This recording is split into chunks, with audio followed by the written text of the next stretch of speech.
For years, Apple poured billions into a self-driving car that never shipped. But deep inside that project, engineers were quietly building chips that would outlast the entire program. When Apple cancelled Project Titan in 2025, the tech industry saw it as a failure, billions spent, nothing to show for it. But that's only half the story. What nobody was talking about was the silicon that came out of those labs. Apple's engineers had spent a decade solving one of the hardest problems in computing: how to run artificial intelligence instantly, with zero latency, on a device that needs to think in real time. A self-driving car can't wait for answers from a server somewhere in the cloud. It has to see the road, process what it's seeing, make a decision, and move, all in milliseconds. So the engineers built custom chips to do exactly that. These weren't the M1 or M3 processors you know from your MacBook. They were experimental prototypes, crazy powerful, obsessively optimized for one job: running AI directly on the device rather than in the cloud. And here's where it gets interesting: all of that knowledge didn't disappear when the car project died. It carried forward into Apple's next generation of silicon. Project Titan was Apple's ambitious decade-long bet on autonomous vehicles, the kind of moonshot that only makes sense inside a trillion-dollar company. Steve Jobs had dreamed of building an Apple car. Tim Cook thought it was possible. So starting around 2014, thousands of Apple engineers spread across multiple labs, some in California, some in secret locations, started building. They weren't trying to beat Tesla at the game Tesla invented. They were trying to do something different: build a car with Apple's philosophy baked in. Privacy first, seamlessly integrated with your other devices, over-engineered to Apple's obsessive standards. The project grew massive. By 2020, estimates put the team at over 1,000 people. Some reports said Apple was spending close to $1 billion a year on it.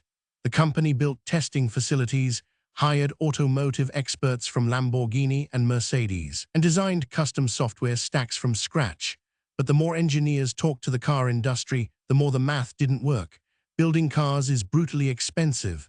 The margins are thin. The supply chains are nightmares. You need factories, dealers, service centers, regulatory approvals in every country.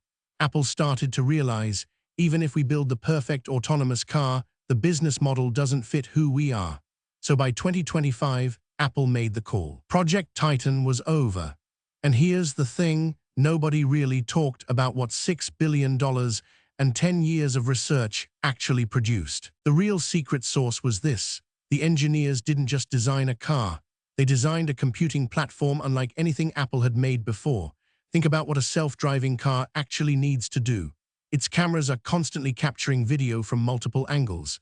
The AI has to look at all that data in real time and understand everything happening around the vehicle. That's not small.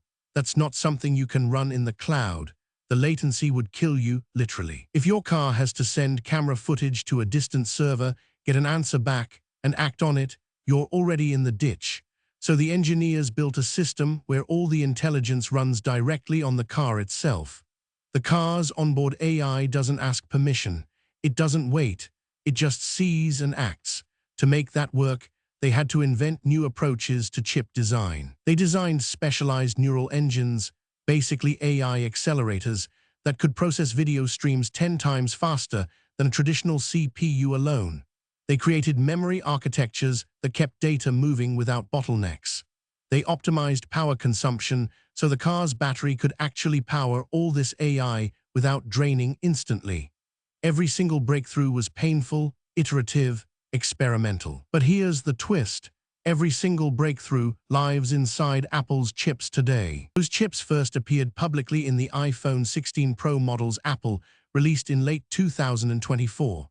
The neural engine in that device is so powerful it can run photorealistic AI image generation, language models, and video processing entirely on your phone, no cloud needed. That's a direct result of the autonomy research. The second place the car project's silicon showed up was in the M7 Ultra chip, Apple's most powerful processor for Mac Studios and the latest MacBook Pro models. The M7 Ultra can run large language models locally, meaning developers can build AI apps that don't send your data anywhere. That's not just faster, it's more private, it's more secure.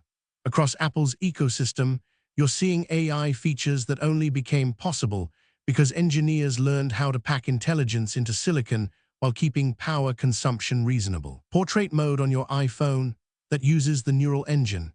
Live transcription, same thing. The ability to process video in real time without sending it to Apple's servers that came straight from solving the self-driving car problem. Here's what most people completely miss. When Tesla ships a self-driving update, the headlines celebrate the engineering. But when Apple quietly integrated years of AI research into your phone, it gets buried as a footnote in a spec sheet. So how does Apple's approach compare to what other tech companies are doing? Google has been pouring billions into AI too, but they're taking a different path. Google's AI runs mostly in the cloud. You send data to Google's servers, the AI processes it, and Google sends back the answer. That's powerful, but it means Google sees everything. NVIDIA, meanwhile, is selling the chips that power cloud AI. They are winning by making the data centers bigger and faster. But Apple's bet is different. Apple's betting that the future of AI is personal and local. The chips are built so the AI runs directly on your device, in your pocket, under your control. Microsoft has picked both strategies, cloud AI through Azure and local AI through their Open AI partnership, but they're not as vertically integrated as Apple. Apple owns the entire stack: the chip design, the operating system, the software, and the device. That's a massive advantage because it means Apple can optimize everything end-to-end in ways other companies can't. The car project taught Apple engineers how to make this work at scale. And now that knowledge is baked into every processor Apple manufactures. And that's where the real competitive moat lies. Here's what this means going forward. First, every company is going to eventually copy this strategy. The future isn't cloud AI exclusively. It's hybrid. Some things run locally on your device, some things run in the cloud, and the software decides which is which. Apple got there first because of the car project. Second, privacy becomes a genuine competitive advantage. If your phone can run AI without sending everything to a distant server, that's huge for consumers who care about where their data goes. Governments are starting to care too. The European Union is clamping down on data collection. China is doing the same thing, but for different reasons. A phone that can think locally is a phone that doesn't need to constantly report back home. Third, this reshapes the chip industry. NVIDIA built an empire selling to data centers. But as AI moves to the edge, meaning to the devices people actually use, the value changes. Custom chips designed specifically for on-device AI become incredibly valuable. And Apple's years of R&D in this space means they are years ahead of anyone else trying to catch up. The self-driving car project didn't fail. It pivoted. And what came out of it is worth far more than an actual car ever could have been. So what does this actually mean for you as someone using an Apple device? First, you have access to powerful AI features that don't require an internet connection or a cloud account. That's not a minor thing. Open your iPhone and go to Settings, then Privacy, then Intelligence to see what's available. That's the playground. You can run tasks that 5 years ago would have required uploading data to a server and waiting for an answer. Image recognition, text transcription, even some language processing, all happening locally. Second, it means your data stays private by default. The chips are designed so certain AI tasks can run without leaving your device. Yes, you can still choose to send data to Apple or to other services if you want to, but the option to keep it local is built in. Third, performance is better because there's no network latency. When AI runs locally, it's instant. There's no waiting for a server response. Your phone isn't calling home every time you use a feature. That's the autonomy research paying off directly. And as these chips get more powerful, Apple released the M8 this year. Those capabilities keep expanding. You're literally using technology that was forged in Apple's secret labs a decade ago, while engineers were trying to solve a problem that seemed impossible at the time. Here's what I want you to take away. Apple's self-driving car failed, but that's not a failure story. That's an R&D success that just happened to come wearing a different hat. The company took a decade of research, billions of dollars, and thousands of brilliant engineers, and when the business model didn't work, they didn't throw it away. They adapted it. They found places where all that knowledge made sense, in phones, in computers, in your pocket.